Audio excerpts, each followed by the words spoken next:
ನಮಸ್ತೆ. ರಾಜಸಿಕ ದಧ್ಯೋಧನ ಮಾಡೋಣವಾ? ಏನು ಅನ್ಕೊಂಡ್ರ? ಬೇರೇನಿಲ್ಲ, ಅದು ಮೊಸರನ್ನ.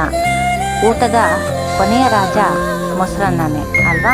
ಇದನ್ನು ಹೇಗೆ ಮಾಡೋದು ಅಂತ ತಿಳ್ಕೊಳ್ಳೋಣವಾ?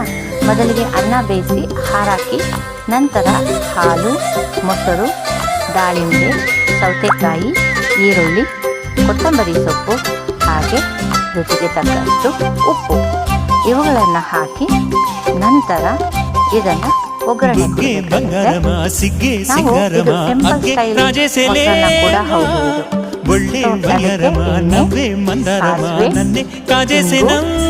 ಕಡಲೆಬೇಳೆ,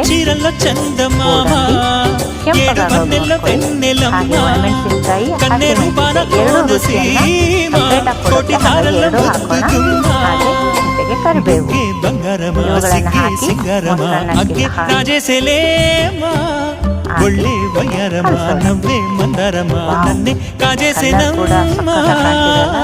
ಇದನ್ನ ನೀವು ಕೂಡ ಒಂದ್ಸತಿ ಟ್ರೈ ಮಾಡಿ. ಹೋಟ್ಲಲ್ಲಿ ಯಾವ್ಯಾವುದೋ ಇದರಲ್ಲಿ ಬಳಸಿದ್ದನ್ನು ನಾವು ಅಷ್ಟೊಂದು ದುಡ್ಡು ಕೊಟ್ಟು ವೇಸ್ಟ್ ಮಾಡೋದಕ್ಕಿಂತ ಮನೆಯಲ್ಲೇ ನಾವು ಟ್ರೈ ಮಾಡಿದ್ರೆ ಮನೆಯಲ್ಲೆಲ್ಲರೂ ಕೂಡ ಖುಷಿಯಾಗಿ ಕೂತ್ಕೊಂಡು ತಿನ್ಬೋದು ಹೆಲ್ತಿಯಾಗಿ. ಇದನ್ನು ಒಂದ್ಸತಿ ನೀವು ಟ್ರೈ ಮಾಡಿ.